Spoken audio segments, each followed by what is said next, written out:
मेरे वरिष्ठ और वरेण्य सभी विद्वज्जनों के श्री चरणों में प्रणाम निवेदित करता हूं, सबको प्रणाम करता हूं। आदरणीय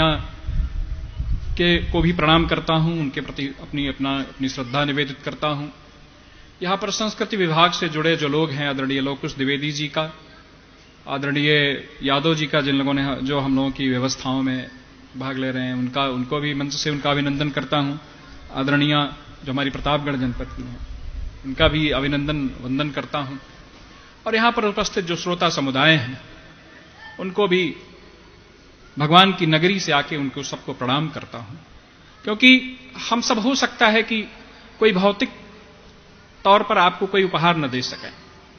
हो सकता है कि कोई चीजें हम आपको सीधे सीधे आपके लिए प्रस्तुत न कर सकें, लेकिन हम अयोध्या के लोग हैं, जहां जाते हैं एक चीज जरूर लोगों से निवेदन, लोगों को प्रस्तुत जरूर करते हैं, लोगों को उपहार जरूर देते हैं, लोगों को वह पुरस्कार जरूर देते हैं। और वह चीज क्या है? वह है राम नाम मणि दीप धरव, जीह देहरी द्वार, तुलसी भीतर बाहरो, जो चाहस उजियार। जो भी उजाले के पक्षधर लोग हैं, जो भी उजाले के कामी लोग हैं, जिन्होंने प्रकाश को अपने जीवन में काम में बना रखा है, जिसने अध्यात्म के प्रकाश को से अपने जीवन को रंगने का संकल्प बना रखा है, उन सभी को इस अयोध्यावासी की तरफ से राम नाम का मणिदीप निवेदित है। उन सबको निवेदन कर रहा हूं कि आप सब लोग अपने हृदयों में राम के नाम का मणिदीप प्रज्वलित करें, क्योंकि यह ऐसा दीप है जिसके प्रज्वलित होने के लिए किसी प्रकृति, उसमें कोई बाधा नहीं बन सकती, जैसे आज बन रही थी। वह ऐसा दीप है जो प्रकृति की विपरीत स्थितियों में यदि आपके हृदय में प्रज्वलित हो गया, तो जीवन में चाहे जितनी कालिमा हो, भविष्य चाहे जितना अंधकार में लगता हो, जीवन चाहे जितना नैराश्य में डूबा हो, लेकिन यदि राम नाम का मणिदीप आपके हृदय में प्रज्वलित हो गया, तो यह मानकर चलिए कि जीवन सार्थक हो जाता है, सफल हो जाता है, आध्यात्मिक पूर्णता की ओर अग्रसर हो जाता है। तो इस अयोध्यावासी की तरफ से आप सभी को राम नाम का मणिदीप निवेदित है। आप सभी के जीवन में राम के नाम का मणिदीप प्रकाशित हो। आज विषय पर हम लोग आते हैं। यह विषय जो राम और आस्था है, यह विषय ही अपने आप में बहुत गूढ़ है। प्रायः आस्थाओं को देखा गया है कि यह एक खांचे में बंधी होती है। किसी राष्ट्र के अंतर्गत पैदा होने वाला व्यक्ति हो सकता है कि उस राष्ट्र की आस्था का केंद्र बिंदु हो। किसी धर्म के अंतर्गत पैदा होने वाला व्यक्ति हो सकता है कि किसी उस धर्म के मानने जानने वालों के का जो है आस्था का केंद्र बिंदु। किसी जाति, किसी संस्कृति को मानने वाले लोगों के बीच में पैदा हुआ व्यक्ति हो सकता है कि उस जाति और संस्कृति को मानने वाले लोगों की आस्थाओं का केंद्र बिंदु हो। किसी भाषा, किसी संस्कृति के अनुयायी हो सकता है कि उसी भाषा और संस्कृति को मानने वाले किसी व्यक्ति को अपनी आस्था के केंद्र में रखें। यह जो सारे वर्गीकरण है, जो सारे खांचे हैं, जो सारी संकीर्णताएं हैं, यह सिर्फ एक चरित्र के सामने, एक महानायक के सामने यह सारी सीमाएं ध्वस्त हो जाती हैं, टूट जाती हैं। और वह महानायक हैं भगवान मर्यादा पुरुषोत्तम, हमारे आराध्य प्रभु श्री राम, जिनके सामने देश की सीमाएं टूटती हैं, जिनके सामने काल की सीमाएं टूटती हैं, जिनके सामने भाषा और संस्कृत की सीमाएं टूटती हैं, जिनके सामने उपासना और संप्रदाय की सीमाएं टूटती हैं। और वह ऐसी कौन सी संस्कृति है जिसने महानायक के तौर पर भगवान को हमारे स्थापित न किया हो, उनको मान्यता न दी हो, उनकी वंदना न की हो, उनकी उपासना न की हो, उनको अपने हृदयस्थ न किया हो। चरितम रघुनाथस्य षट्कोट प्रविस्तरम, ये भगवान का जो चरित्र है, इसका अपार विस्तार है। अब आप देखिए कि कैसे भगवान को अन्य देश के लोगों ने माना है, कैसे उनको अन्य देश के लोगों ने जो है अपने हृदयंगम किया है। यदि भारत की सीमाओं के अंतर्गत भगवान राम के प्रति आस्था में रहने वाले लोगों की बात की जाए, तो इंडोनेशिया में जो रामायण लिखी जाती है, वो काकनेक रामायण, वह स्वर्णद्वीप रामायण, वह योगेश्वर रामायण में जिस चरित्र, जिस महानायक का वर्णन होता है, वह भगवान राम का वर्णन होता है। थाईलैंड में जिस रामाकेन रामायण का वर्णन होता है, उसमें जिस महानायक का वर्णन होता है, वह भगवान राम का वर्णन होता है। श्रीलंका में जिस जानकी हरण महाकाव्य में भगवान जिस महानायक का वर्णन होता है, हमारे महापुरुष मर्यादा पुरुषोत्तम भगवान राम का वर्णन होता है। इसी तरह से आप लाओ में देखेंगे कि जो फ्लॉप करके रामायण है, वहां पर जिस महानायक का जिस रामायण में जो वर्णन होता है, वो हमारे आदर्श, हमारे मर्यादा पुरुषोत्तम भगवान राम का वर्णन होता है। इस तरह से जाने कितनी दुनिया की कितनी संस्कृतियों ने जब एक आदर्श चरित्र की ओर उन्मुख हुए हैं, एक आदर्श चरित्र की जब उन्होंने तलाश की है, एक महानायक की जो जिसको जनजीवन में आदर्श के तौर पर स्थापित किया जाए, उसकी अगर किसी भी संस्कृति में किसी भी देश में तलाश की गई है तो कहीं न कहीं उसे राम के चरित्र पर आकर उसे टिकना पड़ा है, उस पे अनुसंधान करना पड़ा है, उसका वर्णन करना पड़ा है, और एक ऐसा वर्णन करना पड़ा है कि लोग उसे हृदयंगम कर सकें, अपने जीवन में आदर्श के तौर पर स्थापित कर सकें।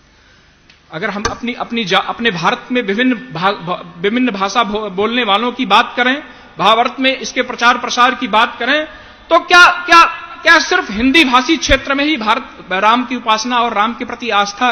सीमित है? क्या वह जो बंगाल में जो कृतिवास की रामायण है वो राम को आदर्श मानकर नहीं चलती है क्या? जो मलयालम में रामचरित्रम लिखा गया है, क्या उसमें भगवान का वर्णन, भगवान को आदर्श के तौर पर स्थापित किया गया है कि नहीं किया गया है? कश्मीर में जो रामावतार चरित्र का वर्णन है उसमें भगवान का आदर्श के तौर पर वर्णन किया गया है कि नहीं किया गया है? उड़िया में जो रुद्रपाद कातेरपति रामायण है उसमें भगवान को आदर्श के तौर पर स्थापित किया गया है कि नहीं किया गया? तेलुगु में जो रघुनाथ और रंगनाथ रामायण है उसमें भगवान को आदर्श के तौर पर स्थापित किया गया है कि नहीं किया गया है? तमिल में जो कंब रामायण है उसमें आदर्श के तौर पर भगवान को स्थापित किया गया है कि नहीं किया गया है? यानी कि यह एक भगवान के प्रति जो आस्था है वह जो एक भाषा की सीमाएं हैं उस सीमा का भी अतिक्रमण करके इस देश के सुदूर प्रांतों में जिसने भी एक आदर्श नायक की तलाश की, उसने अपनी सांस्कृतिक मानदंडों के अनुरूप, अपने सांस्कृतिक मूल्यों के अनुरूप, अपनी सांस्कृतिक अभिलाषाओं के अनुरूप अगर एक आदर्श चरित्र के वर्णन, एक आदर्श चरित्र का चयन किया है तो हमारे आराध्य प्रभु श्री राम का चयन किया है, उनका वर्णन किया है। और यही नहीं, अगर धर्म की बात किया जाए तो गुरु नानक तो उनको गुरुमुख माना करते थे। 5वें गुरु अर्जुन देव जी ने अपने गुरु ग्रंथ साहिब में उनकी कथाओं को स्थान दिया, और गुरु गोविंद सिंह ने तो यहां तक कहा कि राम कथा जुग जुग अटल, जो कोई गावे सेत, सरगपुरी प्रस्थान कियो सगली पुरी समेत। यानी कि गुरु गोविंद सिंह जो सिखों के 10वें गुरु हुए हैं, उन्होंने भी भगवान के चरित्र को इस तरह से रामावतार चरित्र का वर्णन करते हुए वह अयोध्या के समस्त नागरिकों के साथ जो स्वर्ग का प्रयाण है भगवान का, उसका वर्णन किया है, उसका विश्लेषण किया है, उसको अपने सुख अनुयायियों के सामने रखा है। हर तरह की सीमाएं, काल की सीमाओं को देखा जाए। जब वाल्मीकि जी ने नारद से इस बात की चर्चा की कि एक ऐसा आदर्श चरित्र समाज के सामने रखना चाहिए जिसका अनुकरण करके, जिसका अनुसरण करके व्यक्ति का जो चरित्र बिगड़ रहा है, व्यक्ति का चरित्र जो स्खलित हो रहा है, उस चरित्र को अगर उसको संवारने का कोई साधन हो सकता है तो कौन से व्यक्ति को हम लोग उसके सबके सामने रख सकते हैं? तो वहां पर नारद जी ने जो समाधान दिया वो यही समाधान दिया कि आपके ही समय में जो अयोध्या के राजा हैं मर्यादा पुरुषोत्तम भगवान राम, उनके चरित्र में वह उस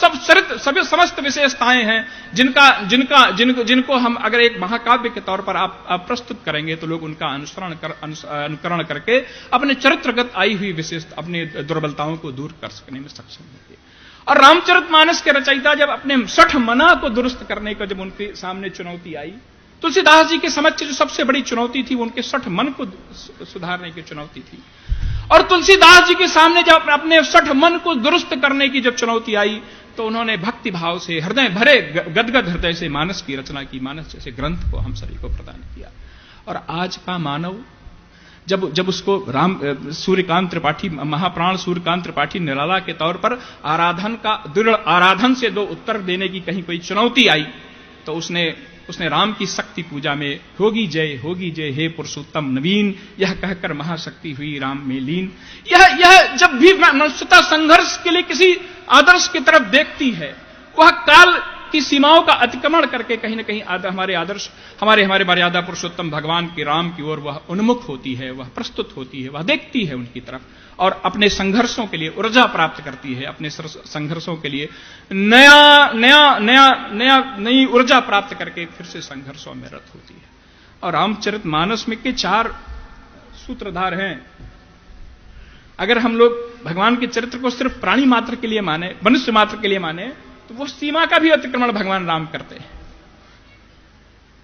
एक नैरेटर उसके भगवान शंकर हैं जो माता पार्वती से रामचरितमानस की कथा कह रहे हैं। एक सूत्रधार उसके याज्ञवल्क ऋषि हैं जो भरद्वाज ऋषि से उनकी कथा कह रहे हैं। एक तुलसीदास जी हैं जो अपने 60 मन को समझाने के लिए रामचरितमानस की रचना कर रहे हैं। और भगवान शंकर को जब गरुड़ को उपदेश देना हुआ, जब गरुड़ को के अवसाद को दूर करना हुआ, या गरुड़ के मोह को दूर करना हुआ, या गरुड़ के अभिमान को दूर करना हुआ, तो उन्होंने किसी मनुष्य के पास जाने की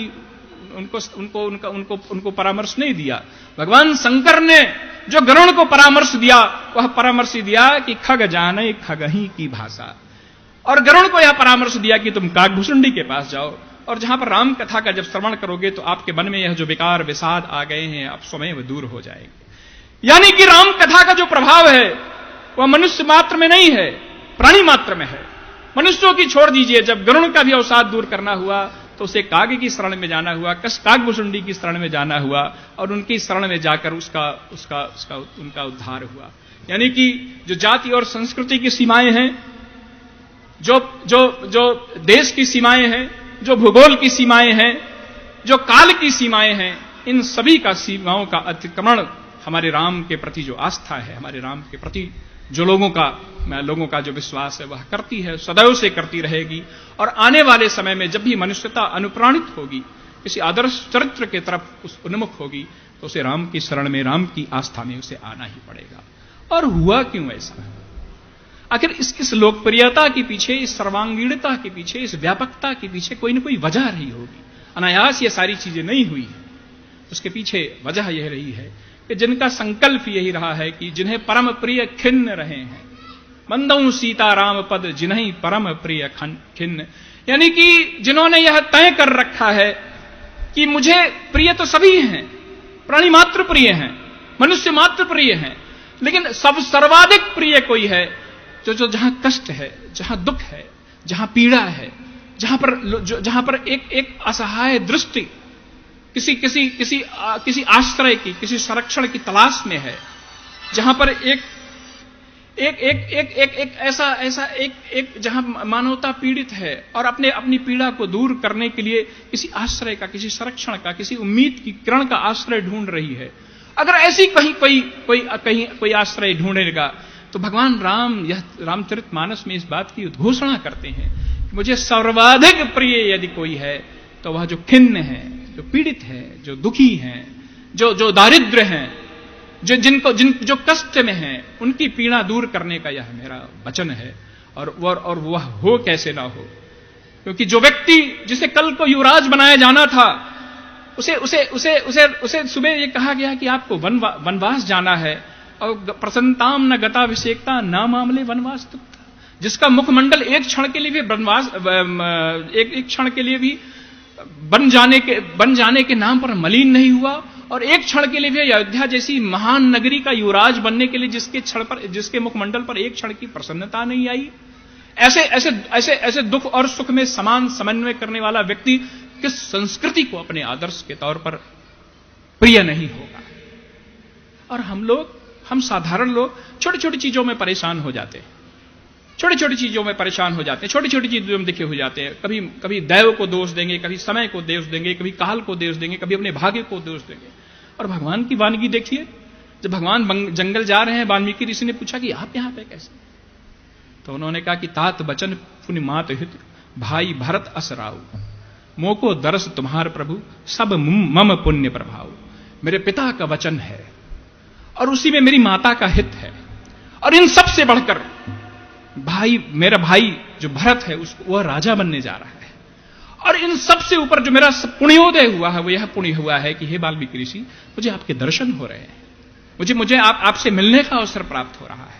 यह सोचिए कि कितनी नकारात्मक स्थितियां हैं। एक अयोध्या का युवराज अपनी पत्नी और छोटे भाई के साथ जंगल जा रहा है, और सकारात्मकता का वह चरम बिंदु हो सकता है कि इस नकारात्मकता में भी उन्होंने अपने लिए पॉजिटिविटी ढूंढ ली, अपने लिए सकारात्मकता ढूंढ ली, और उन्होंने कहा कि मेरा यह पुण्य का प्रभाव है कि वाल्मीकि ऋषि मुझे आपके दर्शन हो रहे हैं, इस कारण से मैं जंगल में आया हूं, इस कारण से मैं आपके बीच में आया हूं। और संवाद और अपनापन की जहां तक स्थिति होगी, बहुत से लोग मेरा इधर बिंद क्षेत्र के और आगे भी जाना है, यहां पर बहुत से आदिवासी और वनवासी क्षेत्रों में भी आना जाना होता है। राम आज भी आदर्श के तौर पर, राम आज भी नायक के तौर पर वह हो सकता है कि वह वैदिक सनातन संस्कृति के दायरे में वो लोग ना आते हों, लेकिन आदर्श के तौर पर आज भी वहां भगवान पूजे जाते हैं। और पूजे इसलिए जाते हैं कि उस महान वन यात्रा में भगवान ने अपने चरित्र के माध्यम से, अपने अपने व्यवहार से, अपने संवाद से, अपने उठने बैठने से जो वह हृदय का रिश्ता उन जनजातीय समूहों से कायम किया था, उस रिश्ते की स्मृति कहीं न कहीं हमारी सांस्कृतिक धरोहर है, हमारी सामूहिक संस्कृति का वह धरोहर है कि हमारे कैसे मर्यादा पुरुषोत्तम भगवान श्री राम इस देश के जनजातियों से उन्होंने सीधा संवाद स्थापित किया, सीधा सहज और सरल संबंध स्थापित किया। और एक जगह उन्होंने कहा, एक जगह वो किरातों के वचन इस तरह से सुन रहे हैं कि जैसे कोई बच्चे की बात उसके पिता बहुत ध्यान देकर सुनते हो, उसी तरह से उन किरातों के वचन पिता के सरदेश वहां पे सुन रहे हैं कि वचन किरातन के सुनई जिम पितु बालक बैन। जैसे पिता बोलता है, जैसे बालक बोलता हो और पिता उसके बहुत प्रेम से उसकी बात को सुन रहा हो, हृदयंगम कर रहा हो, बड़े ध्यान से श्रवण कर रहा हो, उसी तरह की मनोदशा के साथ, उसी तरह के चित्त के साथ उन्होंने उन किरातों के वचन को उनको सुना। तो वह जो पूरी यात्रा है जिसमें समय समय पर ऋषियों से भी भगवान का संवाद हुआ है और समय समय पर जन सामान्य से भी भगवान का संवाद हुआ है, वह यात्रा ही भारत की सबसे बड़ी सांस्कृतिक धरोहर है। उस यात्रा के माध्यम से जो उत्तर और दक्षिण का एकीकरण हुआ, जो संस्कृतियों की जो सीमाओं का अतिक्रमण हुआ, जो एक सहज संवाद स्थापित हुआ, जो एक हृदय के रिश्ते अयोध्या भगवान के राम से और जनजातियों का जो रिश्ता स्थापित हुआ, वह रिश्ता आज भी हमारी सांस्कृतिक थाती है। इस देश की सामाजिक संरचना में भगवान की वह स्मृति, वह सहजता, वह सरलता, वह संवाद आज भी रचे बसे हुए हैं। आज भी वह जनजातीय समूह उसको याद करते हैं, उसको स्मरण में रखते हैं। बातें बहुत विस्तार से हो सकती हैं, बहुत मंच पर बहुत बड़े विद्वान सब बैठे हुए हैं। मैं इतना ही कह के कि श्री रामचरितमानस का जो आदर्श है कि कीरत धनित धूत भल सोई सुरसरी सम सबकर हित होई। यहां पे बगल में गंगा नदी प्रवाहित हो रही हैं, उनके जिस तरह से गंगा यहां पे स्नान करने वाले सभी लोगों का कल्याण करती हैं, उसी तरह से हमारे रामचरितमानस का यह आदर्श है कि कीर्ति, वह धर्म, वह धनित, वह कृतियां, वह धन, वह सब वही मंगलकारी है जैसे गंगा नदी है, उसी तरह से सबका भला करती हूं। मैं रामायण कनक्लेव के प्रति जो अपनी यात्रा तय करते हुए आज अपनी शक्ति पूजा के लिए मां विंध्यवासिनी के चरणों में आया हुआ है, मां विंध्यवासिनी के चरणों का आशीर्वाद प्राप्त कर रहा है, आज रामायण कनक्लेव की शक्ति पूजा हो रही है और प्रकृति की विपरीत परिस्थितियों में इसकी ऊर्जा का परीक्षण भी हो रहा है, जिसमें इसके जो आयोजक हैं वो बड़ी एकजुटता के साथ उस परीक्षा में आगे बढ़ रहे हैं। इस रामायण कनक्लेव की इस भावना को और इसका आगे बढ़े, इस शुभकामना के साथ, इनके प्रयासों के प्रति साधुवाद के साथ कि इन्होंने एक अच्छा प्रयास किया। क्योंकि राम कथा और जो कथा प्रवचन का जो वह है ठीक है कि गांव देहात में उसके खूब आयोजन होते हैं,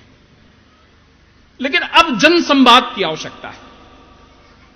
राम के माध्यम से घर घर संवाद की आवश्यकता है, राम के माध्यम से हर व्यक्ति को जोड़ने की आवश्यकता है, राम के माध्यम से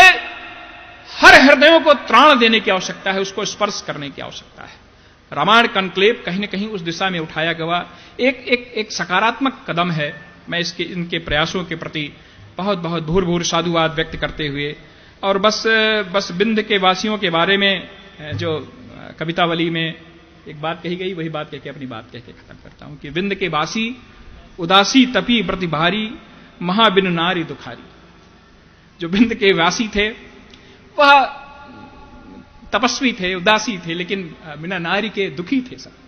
और जब उन्होंने जाना कि गौतम तिय तरी तुलसी सु कथा सुनि भे मुनिबंध सुखाए, और जब उन्होंने जाना कि वो जो अहिल्या का भगवान उद्धार करके आ रहे हैं, तो वह सभी ऋषि मुनि आश्वस्त हो गए कि कहीं न कहीं मुझे भी अब अवसर मिलेगा, भगवान आ गए हैं जंगल में, तो हम लोगों को भी अवसर मिलेगा, हम लोगों के फिर से विवाह होंगे। एक तो खैर हास्य विनोद की बात है। विंध्य निवासियों के प्रति माता विंध्यवासिनी के चरणों में